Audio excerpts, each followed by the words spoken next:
নমস্কার, আপনারা দেখছেন অ্যাস্ট্রো টিপস বাংলা। আজকের টপিক দেবী মাতঙ্গীকে নিয়ে। তন্ত্রে আছে দশমহাবিদ্যার নবমতম বিদ্যা মা মাতঙ্গী। সেই মা মাতঙ্গীর সাধনার কথা আজকে তুলে ধরব। দেবীকে তান্ত্রিক দেবীও বলা হয় বা তান্ত্রিক সরস্বতী বলা হয়। দেবীর রূপ নীল বর্ণের। ভিডিও শুরু করার আগে যারা আমার চ্যানেলে নতুন তাদের কাছে রিকোয়েস্ট, লাইক, কমেন্ট এবং সাবস্ক্রাইব এবং অবশ্যই কিন্তু ভিডিওটি শেয়ার করবেন। তো চলুন আজকের মূল পর্বে যাওয়া যাক। এই দেবীর সাধনা শ্মশানে করা যেতে পারে, জঙ্গলে করা যেতে পারে, কোনো নির্জন স্থানে করা যেতে পারে। আসলে যে কোনো সাধনাই করতে গেলে একাকিত্বের প্রয়োজন, নির্জনতার প্রয়োজন, যাতে কেউ আপনাকে ডিস্টার্ব না করে। তাহলে কিন্তু খুব তাড়াতাড়ি সাধনায় সফলতা পাওয়া যায়। এবং সঠিক গুরুর সান্নিধ্য অবশ্যই প্রয়োজন, কারণ গুরু হচ্ছে মার্গদর্শন করে, সঠিক দিশা দেখায়।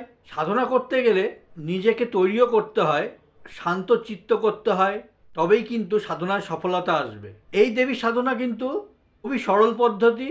এই সাধনায় উত্তীর্ণ হতে পারলে ত্রিকালদর্শী হতে পারবেন, মানে ভূত ভবিষ্যৎ বর্তমান সবই বলে দেওয়া যায় যদি দেবীর কৃপা পাওয়া যায়। কোনো ব্যক্তি ধরুন আপনার কাছে আসছে, তার সম্বন্ধে সমস্ত কিছুই প্রায় বলে দেওয়া যায়।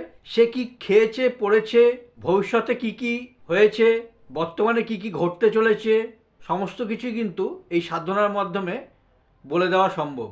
খুব আকর্ষণীয় একটি সাধনা, কারণ ভূত ভবিষ্যৎ বর্তমান যে বলে দিতে পারে তার ক্ষেত্রে কিন্তু কোনো কিছুই অসম্ভব নয়। সাধনা শুরু করতে গেলে মূলত অমাবস্যা, বিশেষ কিছু ভালো দিনে, শনি মঙ্গলবার এই দেবী সাধনা ১৬ লক্ষ মন্ত্র জপে সিদ্ধিলাভ পাওয়া যায়।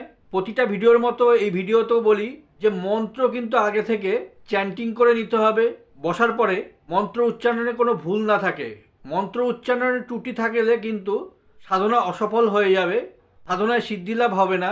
যেই ক্রিয়ার জন্য আপনি চেষ্টা করছেন সেটা কিন্তু সফল হবে না। রুদ্রাক্ষর মালায় কিন্তু জপ করতে হবে। সাদা পোশাক বা বস্ত্র, আসন হবে সাদা, কম্বলের যে আসন হয় সেই আসনে কিন্তু বসে এই সাধনা করতে হবে। যতক্ষণ না সাধনায় সফলতা লাভ করেন, মন্ত্র কিন্তু কন্টিনিউ জপ করে যেতে হবে। প্রত্যেক দিন কিন্তু কন্টিনিউ জপ করতে হবে। তবে ঠিকমতো যদি প্রিপারেশন নিয়ে সাধনা শুরু করেন, তাহলে কিন্তু ১৬ লক্ষ বারেই কিন্তু সফলতা পাওয়া যায়। মন্ত্র ভিডিওর লাস্টে দেওয়া থাকবে, ওখান থেকে আপনারা দেখে নিয়ে সাধনায় অগ্রসর হবেন। যে কোনো সাধনায়, সেটা সৌম্যরূপেই হোক বা উগ্ররূপেই হোক, মূলত যেই সাধনার জন্য আপনি বসেছেন তার আগে কিন্তু বিভিন্ন শক্তি কিন্তু এসে ভঙ্গ করে দেওয়ার জন্য চেষ্টা করবে। তার জন্য কিন্তু সুরক্ষা কবচ, সুরক্ষা মন্ত্র, সুরক্ষা ঘেরা মন্ত্র, এগুলো কিন্তু জানা বা এগুলোই কিন্তু পারদর্শী হওয়া প্রয়োজন। বিশেষ করে কিন্তু সুরক্ষা কবচ সাধনার জন্যই নয়, এটি আপনাকে কিন্তু নেগেটিভ এনার্জি থেকে বাঁচাতে পারে, শত্রুর হাত থেকে বাঁচাতে পারে।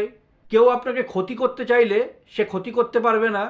বিভিন্ন বান টোনা জাদু থেকে কিন্তু সুরক্ষা কবচ কিন্তু আপনাকে রক্ষা করতে পারে। অনেকেই দেখবেন বিপদে পড়ে কিন্তু তারপরে এদিকে ওইদিকে ছোটাছুটি করে। তা বিপদে পড়ার আগে কিন্তু যদি সঠিক দিশায় আপনি অগ্রসর হন, তাহলে কিন্তু বিপদ কিন্তু আসার থেকে বেঁচে যাবেন। তাই কিন্তু সুরক্ষা কবচ কিন্তু অত্যন্ত প্রয়োজন। যদি সুরক্ষা কবচ কেউ নিতে চাইছেন, যোগাযোগ করবেন, নম্বর স্টলে যাচ্ছে, বা চেম্বারেও যোগাযোগ করে নিতে পারেন, আমার সঙ্গে যোগাযোগ করে নিতে পারেন, কুরিয়ার মাধ্যমে নিতে পারেন। ৫,০০০ টাকা মূল্য সুরক্ষা কবচের। এই সুরক্ষা কবচে কিন্তু বিভিন্ন বস্তু, দুর্লভ সামগ্রী, মন্ত্র জপের মাধ্যমে, হোমের মাধ্যমে, আপনার নাম গোত্র দিয়ে তবেই কিন্তু প্রদান করা হয়। ভিডিওটি কেমন লাগলো কমেন্টে অবশ্যই জানাবেন। প্রয়োজনে নাম্বারে ফোন করে যে কোনো সমস্যায় যোগাযোগ করতে পারেন। গ্রহগত সমস্যা, বাস্তুতে সমস্যা, নেগেটিভ এনার্জির প্রভাব, সাংসারিক অশান্তি, স্বামী স্ত্রীর মধ্যে অ্যাডজাস্টমেন্টের অভাব, কোনো শত্রু আপনাকে ক্ষতি করতে চাইছে, শত্রু পেছনে পড়ে রয়েছে, বিচ্ছেদের কোনো কর্ম, যে কোনো সমস্যায় কিন্তু কল করুন। রাত্রি ৮টা থেকে 10টা পর্যন্ত কল করবেন। পরবর্তী আরেকটি সাধনা আপনাদের তুলে ধরব। আজকের মতো এটুকুই। ভালো থাকবেন, সুস্থ থাকবেন। নমস্কার।